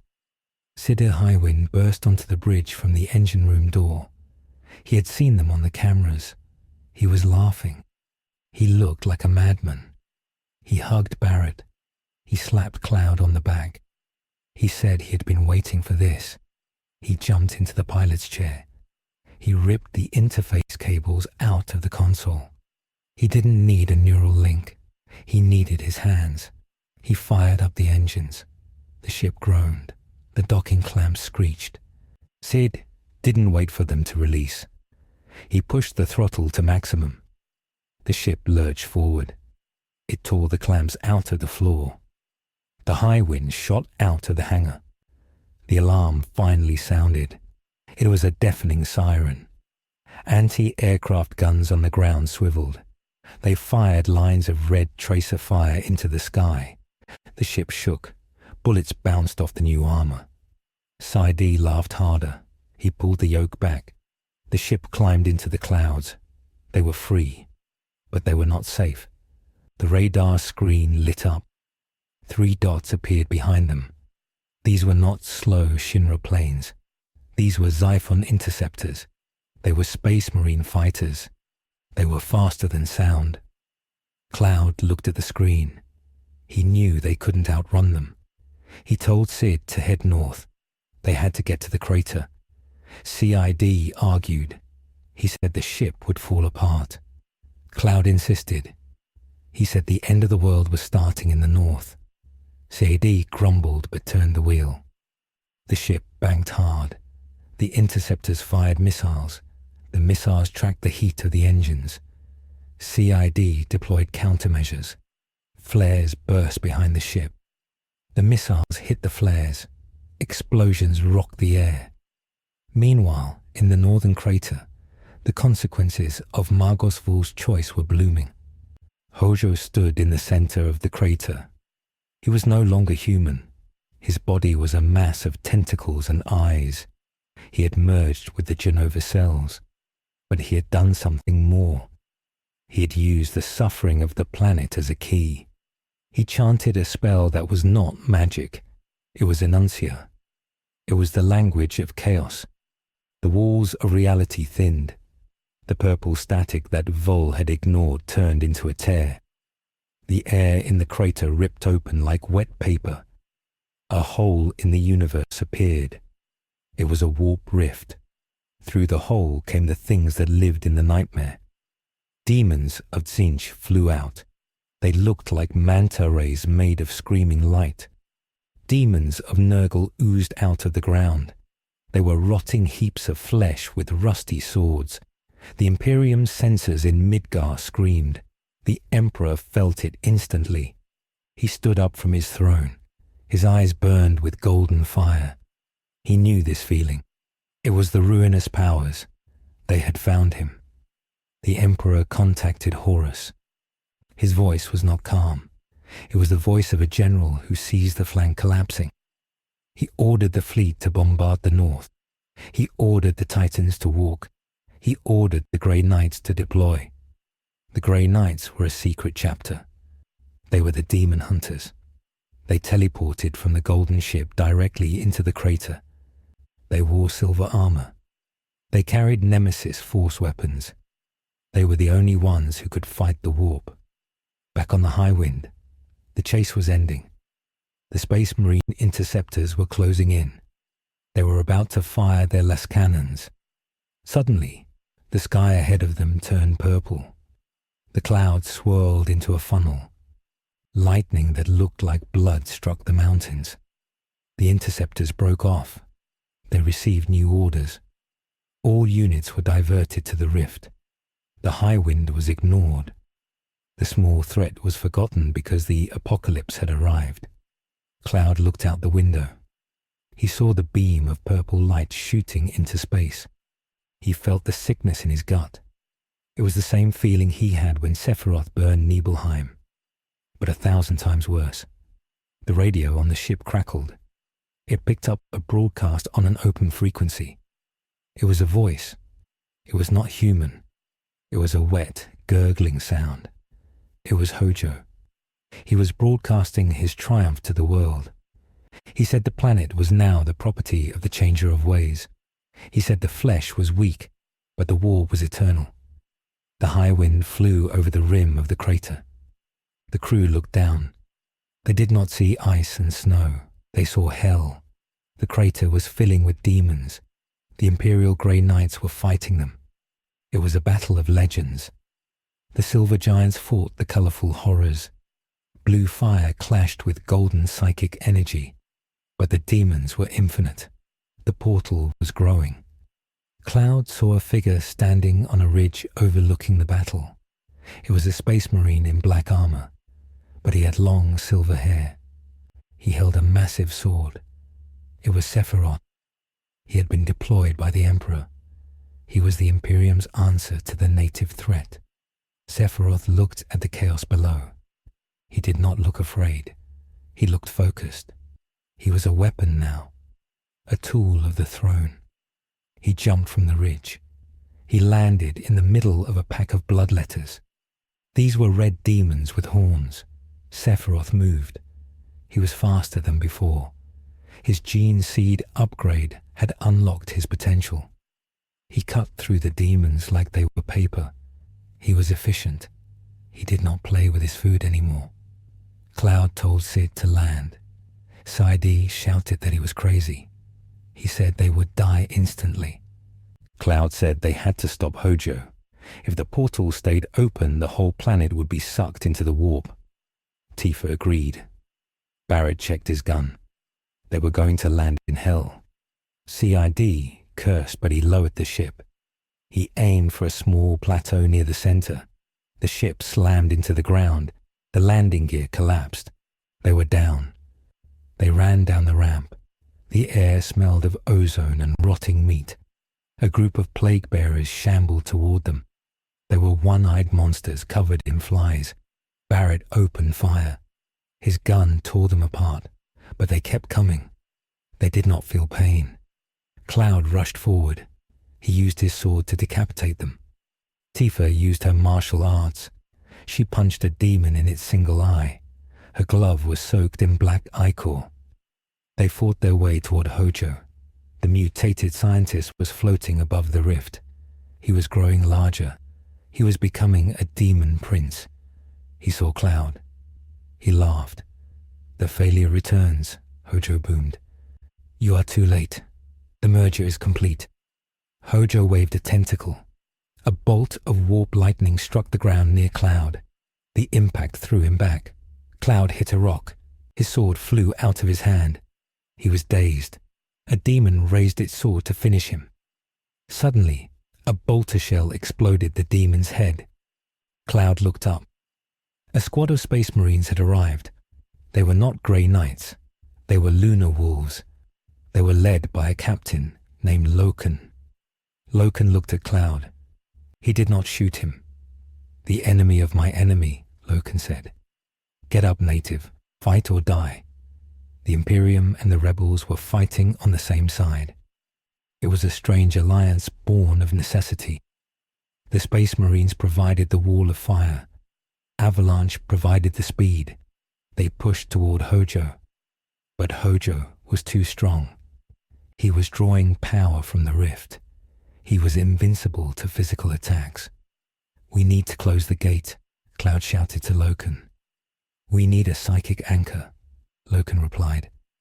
"We need to reverse the polarity of the rift." "The white materia," Tifa said. "Aerith had it." "She is gone," Cloud said.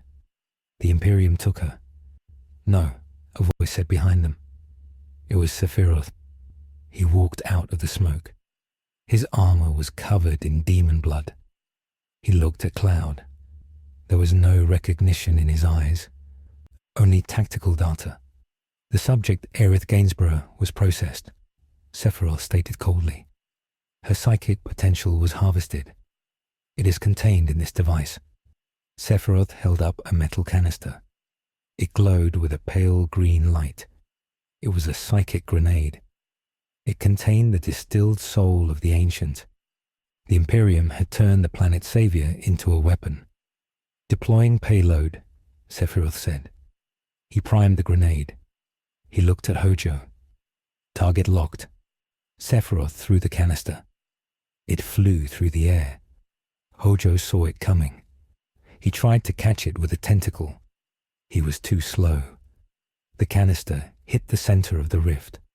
It exploded. It did not make fire. It made a sound like a choir singing. The pure white energy of the holy spell was released, but it was twisted by Imperial technology. It was a holy bomb. The white light clashed with the purple void. The reaction was violent. The rift began to collapse. Hojo screamed. The closing portal sucked him in. He grabbed the edge of reality. He tried to hold on. "I am eternal," he shrieked. Sephiroth stepped forward. He raised his bolter. He fired a single shot. The bolt hit Hojo between his many eyes. Hojo lost his grip. He fell backward into the warp. The rift snapped shut. The explosion of silence knocked everyone to the ground. The demons vanished. They needed the warp energy to exist. Without the rift, they dissolved into sludge. The quiet returned to the crater. It was a cold, dead quiet. Cloud stood up. He looked at Sephiroth. He saw his old enemy. He saw the murderer of his town. He wanted to kill him. He gripped his sword. Sephiroth looked at Cloud. He raised his bolter. "Unsanctioned psyker identified," Sephiroth said. "Prepare for termination." Loken put a hand on Sephiroth's shoulder. "Stand down, brother," Loken said. "The Primarch wants these ones alive. They have survived the corruption. They are useful." Sephiroth lowered his weapon. He did not argue. He obeyed. The golden ship descended from the clouds. It hovered over the crater. Teleport beams locked onto the survivors. Cloud, Tifa, Barrett, and Sid were surrounded by light. They were not being rescued. They were being collected. They rematerialized on the bridge of the Persepolis. The room was vast and gold. The Emperor sat on his throne. He looked at them.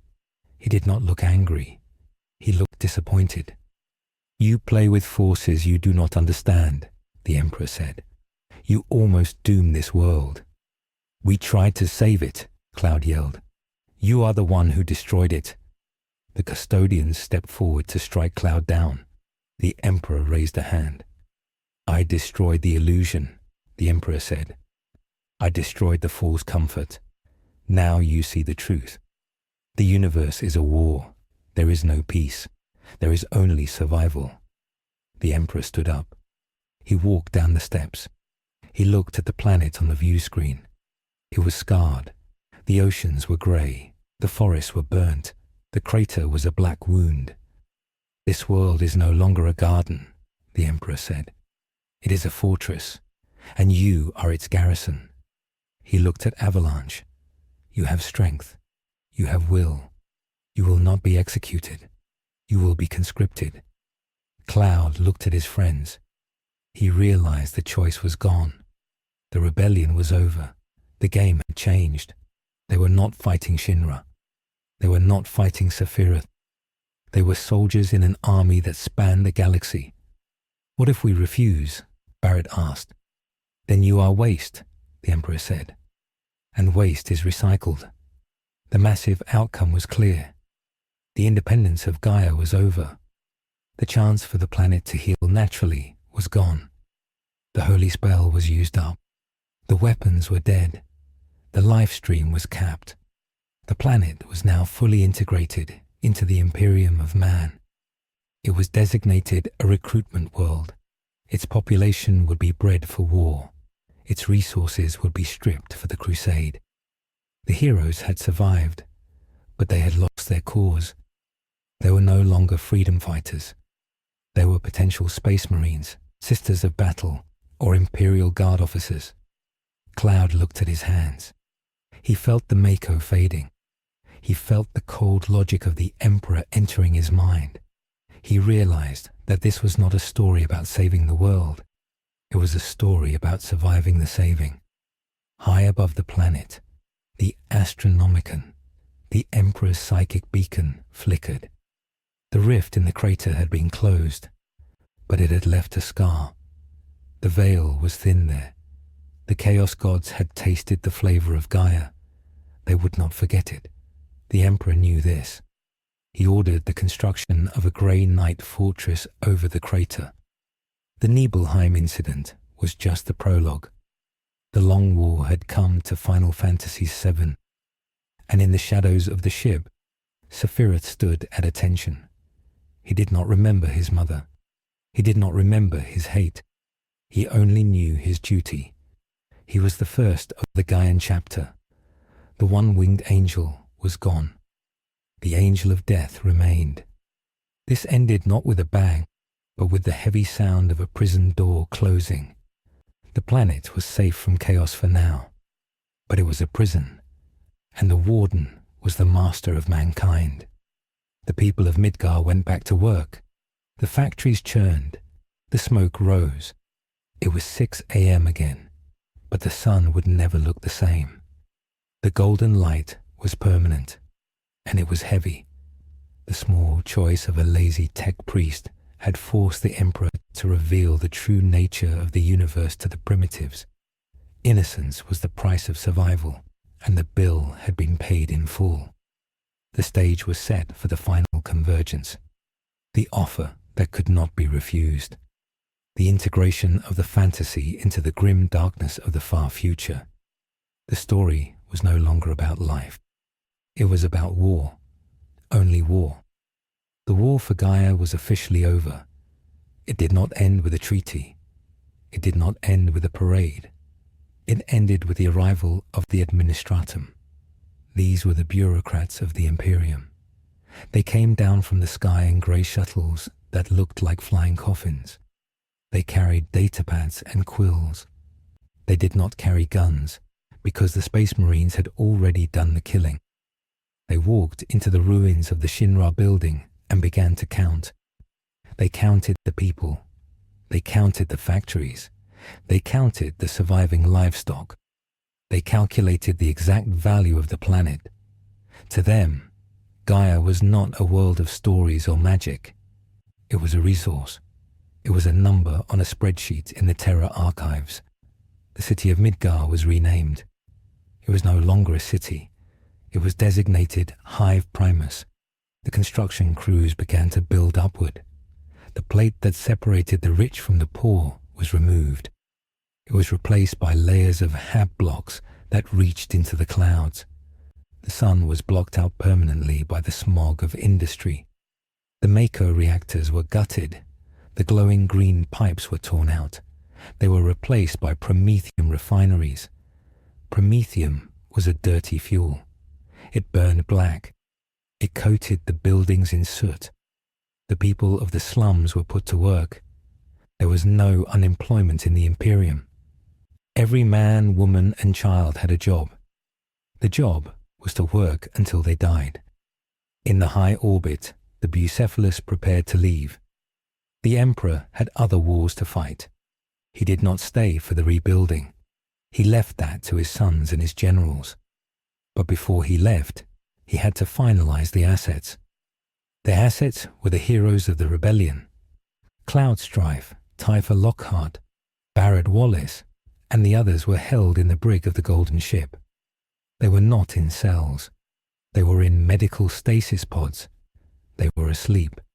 They floated in a clear liquid that kept them alive, while machines scanned their DNA. Magos Biologis. Arkan stood in front of the pods. He looked at the data scrolling on his screen. He was impressed. The humans of this world were stronger than average.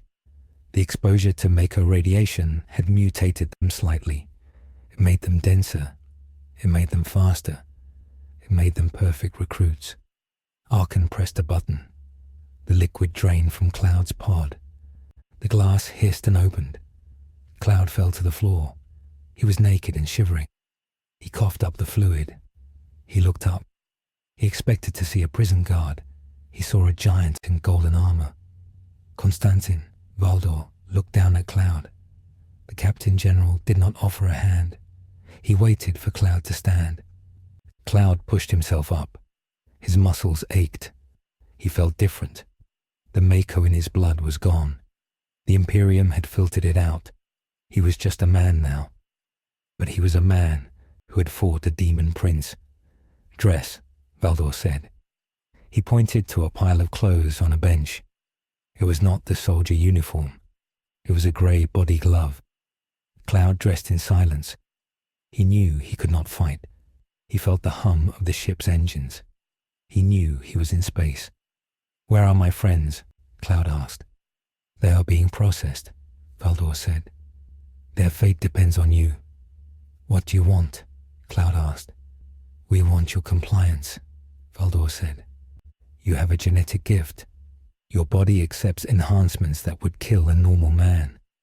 You carried the cells of a Xenos entity and did not mutate. You have a will of iron." "I fought for the planet," Cloud said. "The planet is ours," Valdor replied. "The question is no longer who owns the land. The question is how you will serve the species. The Emperor has an offer." Valdor walked to a viewport. He looked out at the stars. The galaxy is burning Cloud Strife. There are horrors in the dark that make Sephiroth look like a child. There are green-skinned beasts that flood systems like a tide. There are metal skeletons that flay worlds. There are the gods of the warp who want to eat your soul. Humanity is fighting a war for survival. We need warriors. Valdor turned back to Cloud. "You can die here. We can eject you into the void. It would be a waste. Or you can join us. You can become an Astartes. You can become an angel of death. You will never see this planet again. You will never have a family. You will know only war. But you will protect humanity." Cloud looked at the stars. He thought about Aerith. She was gone. He thought about his mother. Gone. He thought about the promise he made to Tifa.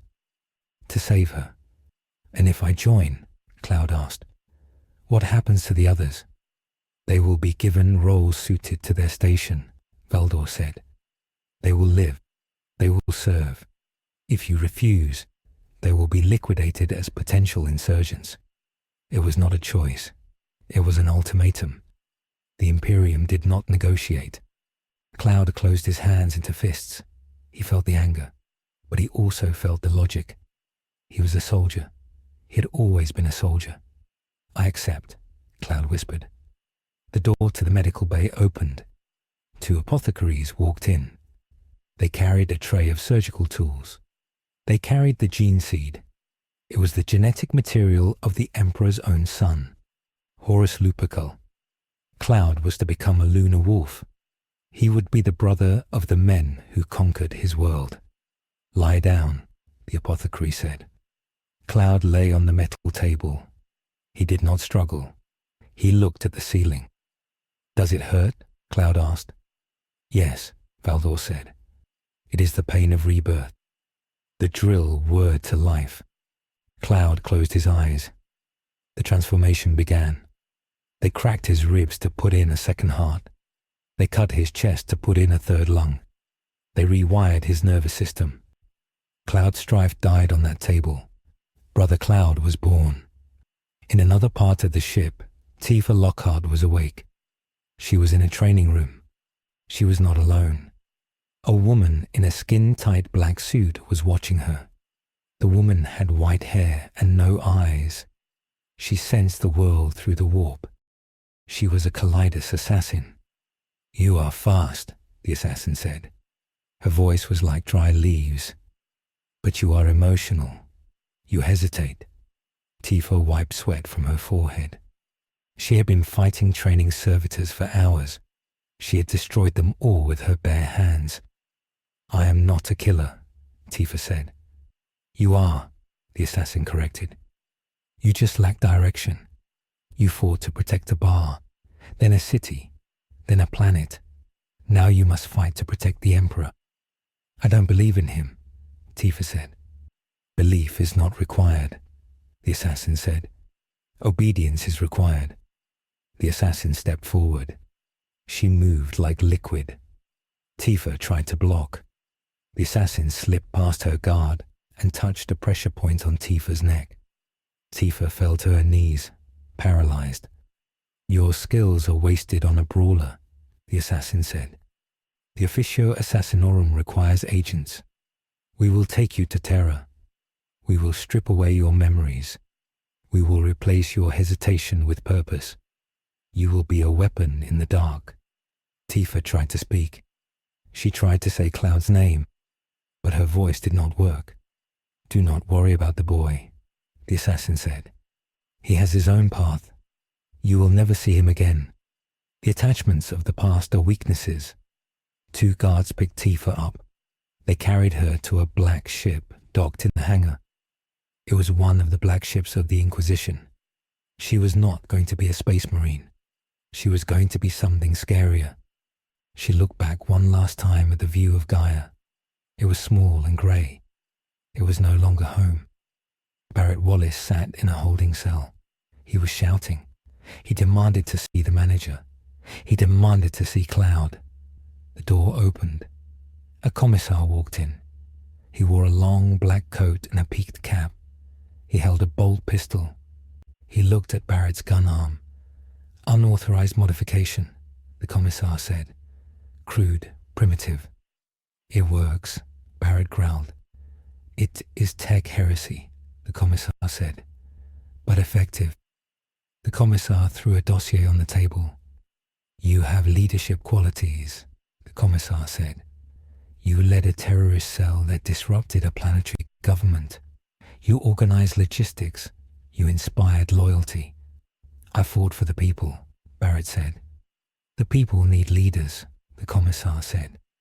"The Imperial Guard is raising regiments from this world. The 1st Gaian Fusiliers. We need officers who know the terrain. We need officers who can shout loud enough to be heard over artillery."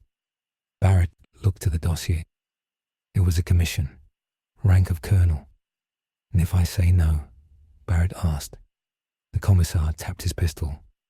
"Then you are a traitor, and traitors are shot." Barrett thought about Marlene. He asked about her. "The child is in the Scolum Progenium," the commissar said. "She is being educated. She will become a scribe or an officer. She is safe, as long as you serve." Barrett felt a tear run down his face. They had his daughter. They had him by the throat. "Fine," Barrett said. "Give me the damn uniform." "Good," the commissar said. "Welcome to the Astra Militarum. You deploy to the Armageddon sector in 3 days. Pack your bags. It is a one-way trip." The most difficult case was Red 13. He sat in a cage in the biological containment unit. He was a beast, but he spoke. This confused the Imperials.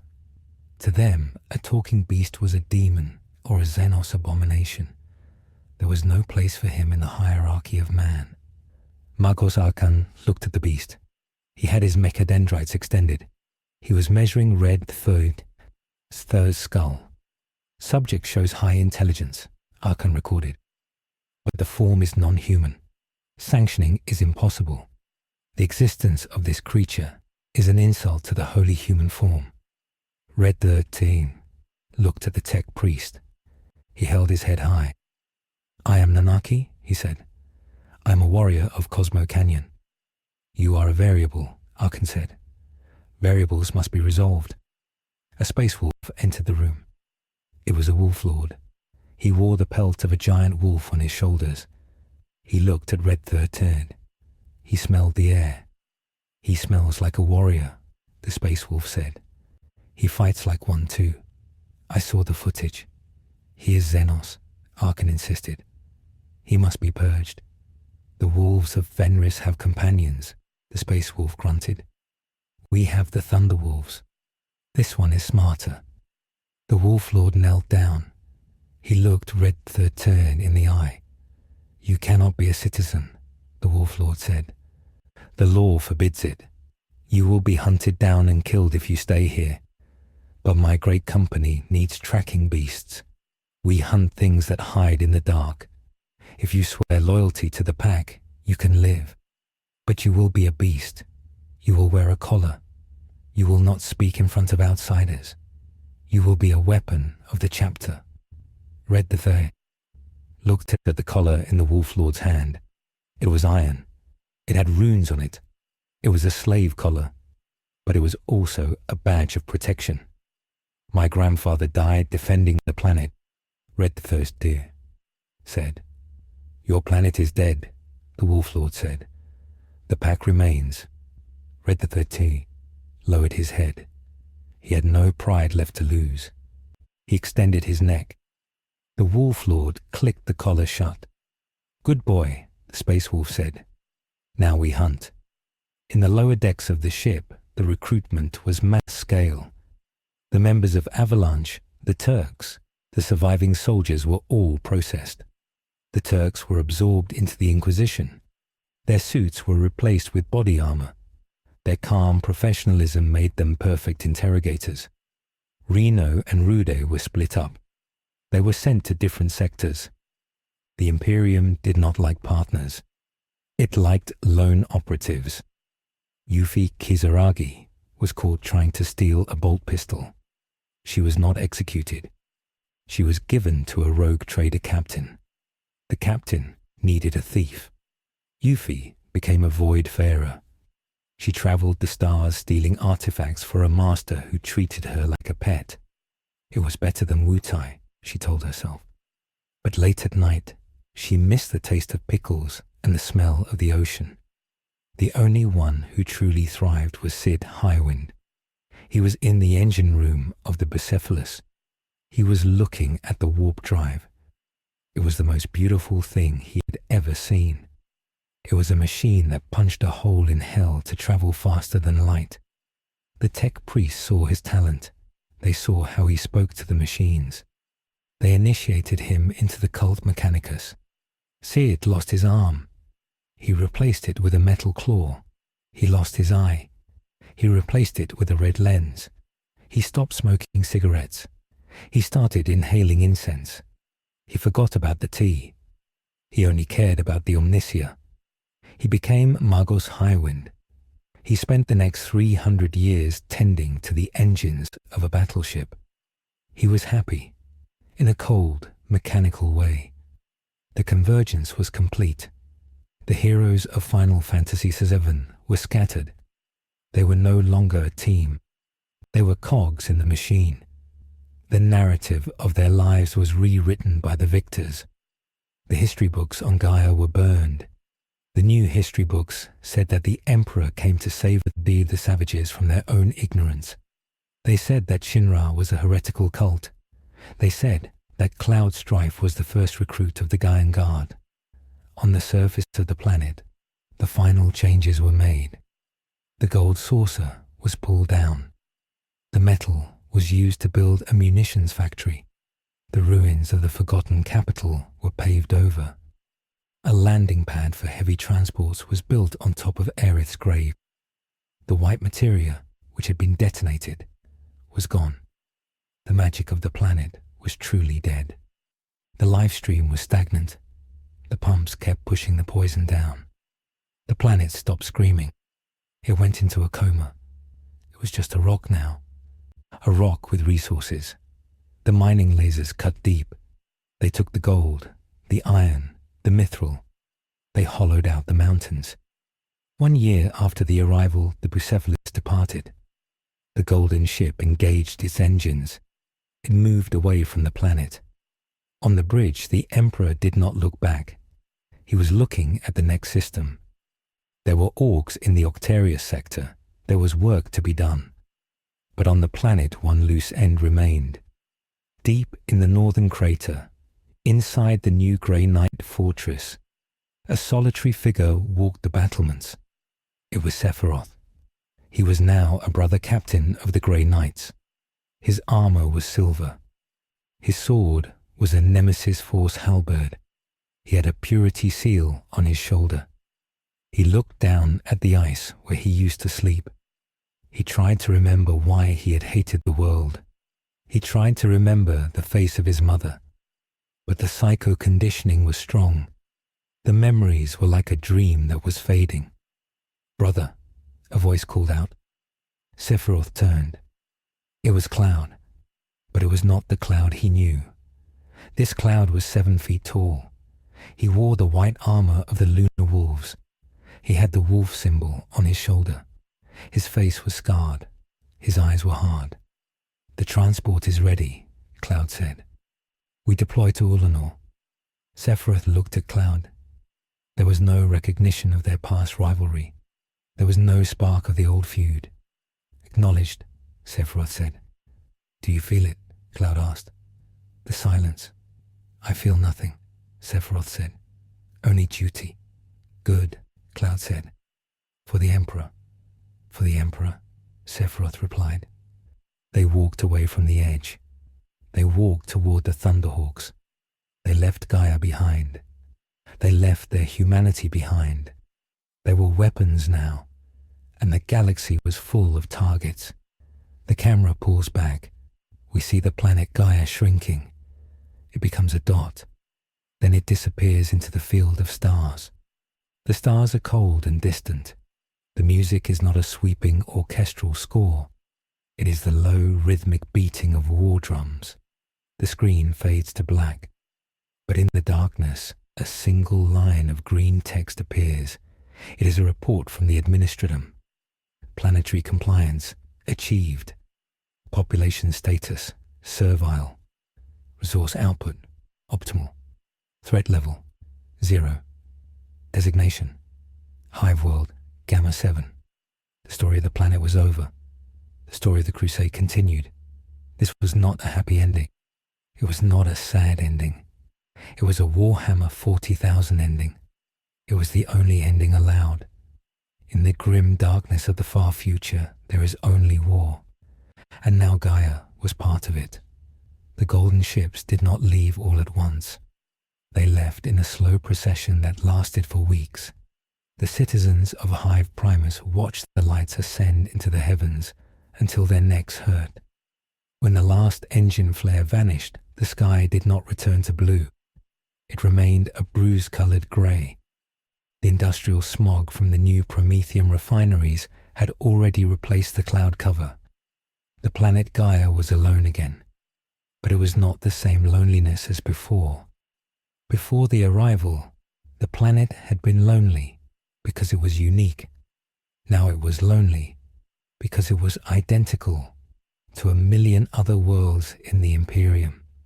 The uniqueness was scrubbed away with wire brushes and chemical baths.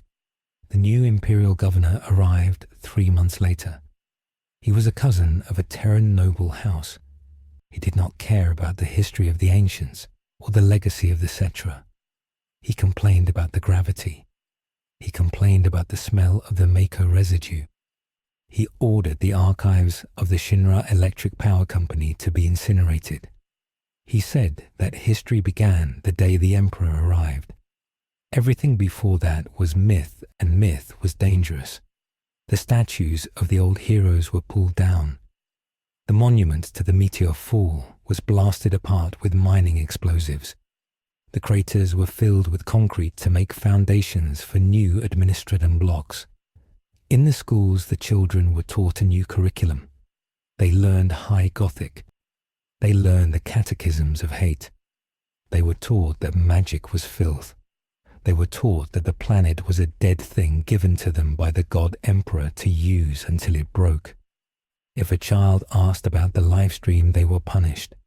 If they asked about the voices of the planet, they were sent to the re-education camps.